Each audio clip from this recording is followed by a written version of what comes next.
To make this boot, I'm using patterns from my book, How to Make the Simplest Shoes, nofomocs, lofomocs, and fomocs.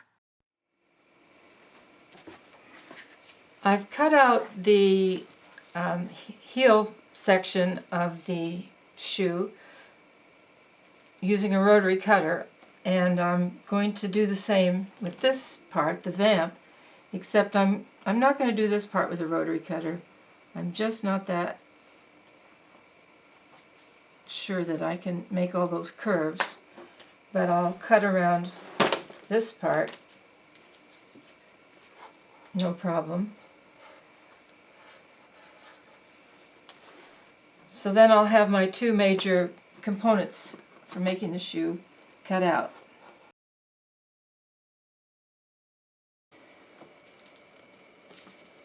Since I'm making a nofomoc sole, I need a strip of this pink or raspberry Bordeaux, I think it's called, goat skin leather. So I'm finishing up my strip here. If you have a rotary cutter, this sure is the easiest way to do it. And if you don't, then just make a mark and cut along this line with scissors.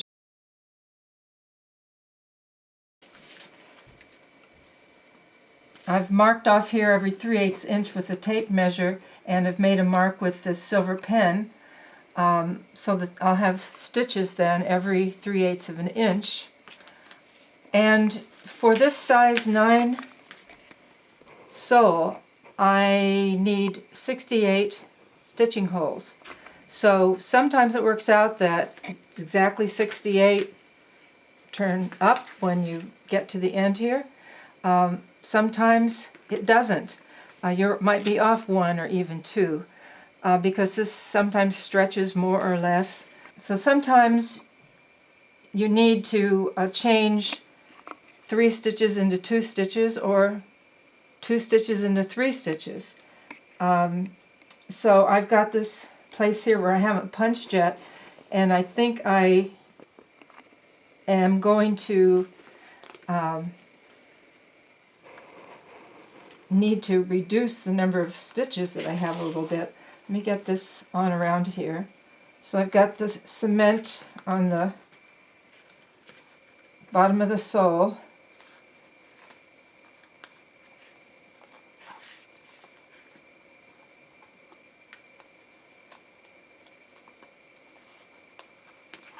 And around, bring it to this line that I made that's 3/8 of an inch from the edge. And then I'll have to kind of gather things in the toe area, so I'll come back to do that in a minute.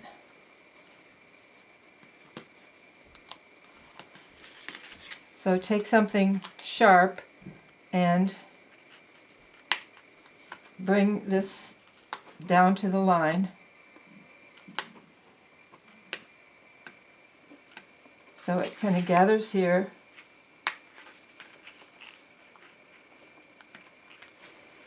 Then I'll recount my stitches and see if I need to reduce or increase the number.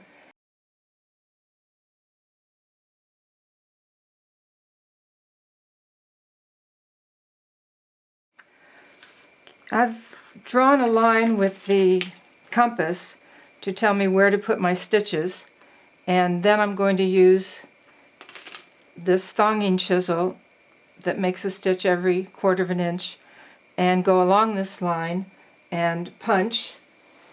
And I don't have the actual bottom sole adhered yet because I'm using natural rubber, and natural rubber is just so spongy that I would have a hard time getting through the material. So it depends on what you are using. If you're putting a piece of leather sole underneath, then definitely attach the bottom sole and have this thonging chisel go through all the layers. Or maybe some kinds of artificial rubber soling, you might want to go ahead and punch the holes all through all the layers. But for me, with the natural rubber, I'm just going to go through this part, and then I will attach the bottom sole.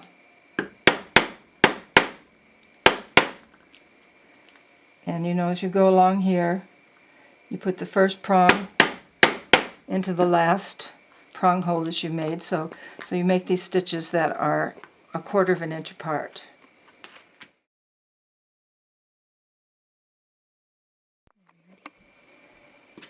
This is a piece of natural rubber soling, and I've got a little piece of a Vibram piece that I had around, so I used that on top of it to just give it a little more solidity. And this is a really important point, that you get this lined up correctly. That feels pretty good. You know, hammer this, and then use the stitching awl to stitch these layers together.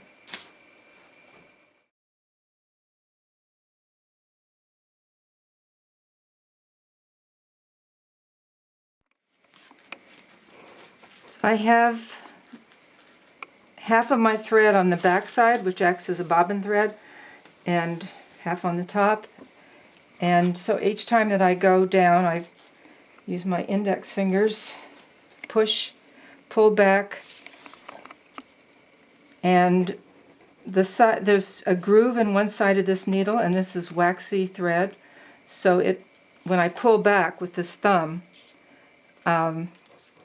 it makes a loop on one side, and I pull that bobbin thread through there, and that's how I make my stitches, making sure that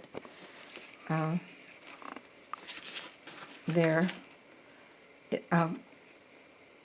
go around each other, and more in the center than on the top or the bottom. And so when I get that stitched, then the sole is ready to be stitched to the upper. I'm going to add a heel on here and stitch through that as I go as well.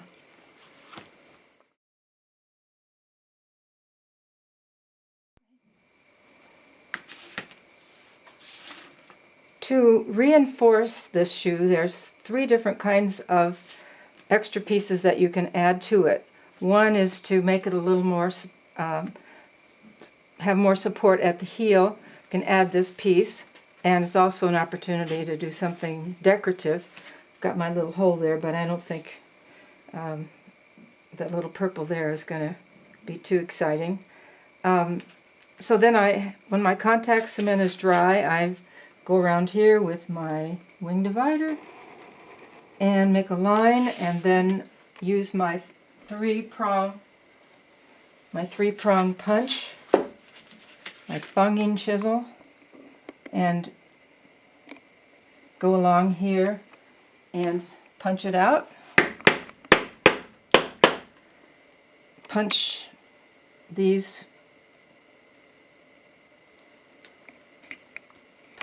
slits, and each time I put the first prong into the last prong that I made, so that they're all equally spaced. So I do that all the way around, and then use the 2-needle running stitch to stitch it. I'll show you a little more about that later. Then I've used my pattern to show me where the lacing holes go after I put on the eyelet reinforcement piece. This is pretty good. It depends on how thick your leather is, but I think it's pretty nice to have this reinforcement. So I've made this a little bit bigger than the space it goes in, so that I can cut off any excess and line it up with the upper.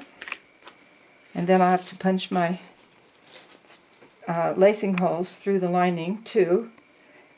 Then I'm going to stitch around this top line that will hold the top of the eyelet reinforcement piece in place and give just a little support here as I go along.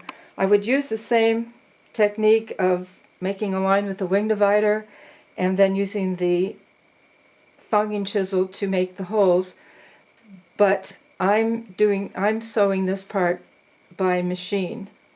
So I'm going to stitch around here by machine and up through there by machine, and the other reinforcement part that I have left is the toe box. This is another piece of the 2-ounce goat hide, a nice thin strong piece of leather, and I've skived it along here so that there's not a ridge that you'd feel over the top of your foot. And so that's all that I need to do on the vamp. So I will stitch those pieces, and when they're stitched, then are ready to stitch the shoe together. I've got the heel support piece stitched in place. I've stitched around the top line as far as holding the top of the eyelet reinforcement piece in place.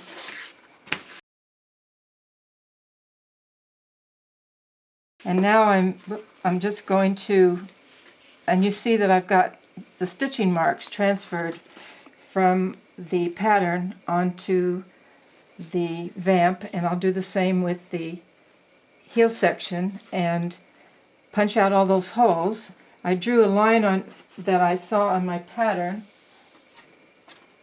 that shows me where to cut. I want to make sure I have 2 stitches in that area of pattern. So I've got 2 stitches here where they overlap, so I don't end up with too many on the vamp. I've got it. The patterns are made so that 2 of the vamp stitches go in with 2 of the heel section stitching marks, so that you'll have a nice overlap. So I've put cement on that area and also on the back here. I'm going to line that up, and then I'm going to use my thonging chisel to make 2 rows of stitches.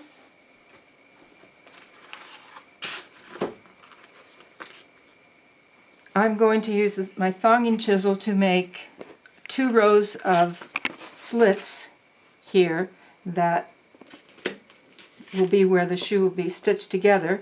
So I want this pretty close to the edge, so set my thonging chisel at 1/8 and make the slits along here, and then I'll make another row just about maybe 3/16 of an inch from that row, so that I can take my thread up, across, and down, and try to catch just your last prong into the eyelet reinforcement piece. I have the vamp stitched to the heel section on one side, so you can see that I've gone up, over, down, and then back, and tied a square knot there. And so I'm doing the same over here. I'm just doing a simple running stitch in one direction, and then I'll turn around and do it in the other direction.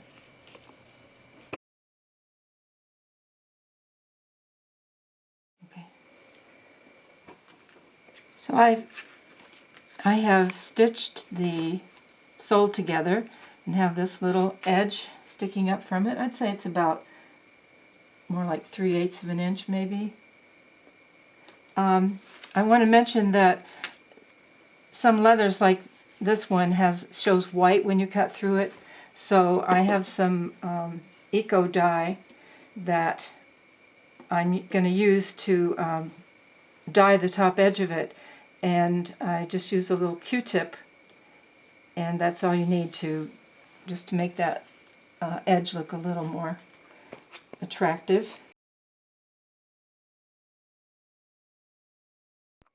Okay. The upper is all finished now, so I'm ready to start stitching the upper to the sole, to the nofomoc sole. I've tried to remove all the little bits of silver that were on here that marked where stitches were, either with a piece of natural rubber soling, or it's just a little soap and water, or these little magic sponges from dollar stores work great too. So I'm going to start stitching and wrap this thread around the hole that's one to the inside of the shoe from the center hole. So it's marked on your patterns, and I want to leave this end loose, no knots, so I take it through that same hole again to kind of stabilize it, and then I go to the first hole to the outside and bring that through the next hole.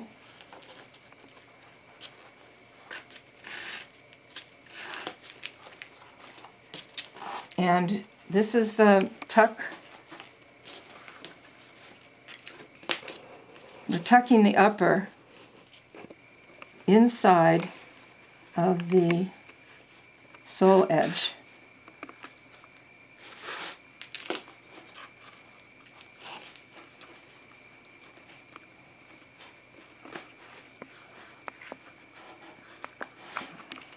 So as I go around, I'm tucking this inside so you do not see the bottom edge of the upper. So I'm continuing to stitch here, and each time I'm pulling very hard and tucking that upper piece inside of the sole.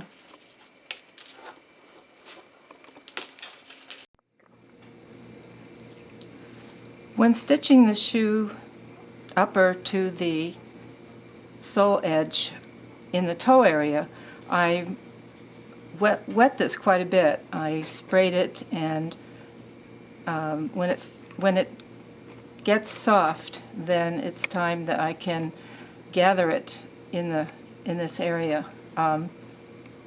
With that vegetable tan layer in there, it can be pretty stiff, but it molds very nicely when it's wet. So just douse it, get it good and wet, and then continue pulling very hard between each stitch.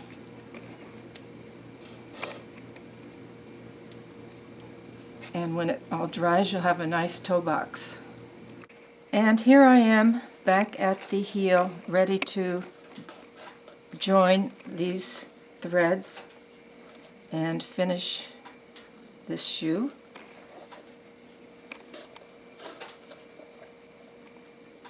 And here's the other one that was waiting there. I undid it from the place where it was wrapped around twice, and I'm going to tie a square knot here. I'm going to pull very hard and finish it, and then I'll run these threads back under a few stitches and cut them off. And once I get some laces in here, then I'll have my pair of shoes.